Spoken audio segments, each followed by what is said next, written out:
So this is just a quick hint for 3.2.1d because the question was, we have a geometric distribution.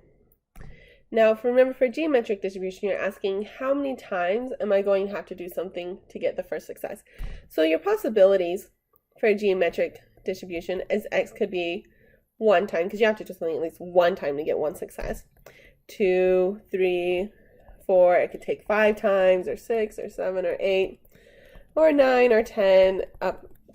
because we don't really have a theoretical stopping point. We don't know how many times we're going to have to do it to get 1 success.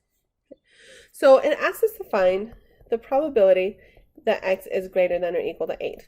Well, how are you going to find that? Because there wasn't really a stopping point. Because I would have to do the probability that x equals 8, plus the probability that x equals 9, plus the probability that x equals 10, plus ... I have to do all those probabilities. Now, sometimes we just do this until the probabilities get so small that we say, well, it probably won't matter if I add them up. But theoretically, you'd have to keep doing x equals 10, 11, 12, you'd have to do all the way up to x equals 100. Keep going. Theoretically, you'd have to do all the way up to x equals 1000. And keep going. You don't really want to do that. Now, again, eventually these will become so small that you say it doesn't really matter if I include them anyways, but theoretically, that's what you have to do. That's not going to be the easiest way. Instead, let's use the complement rule. So for the probability that x is greater than or equal to 8, you say, okay, this is what I want to include. This is the probability that x is greater than or equal to 8. So now what's the complement? What's actually left? Now for discrete distributions, this is a lot harder to figure out. So that's why I always draw this out, and I circle what I want, then I circle what's left.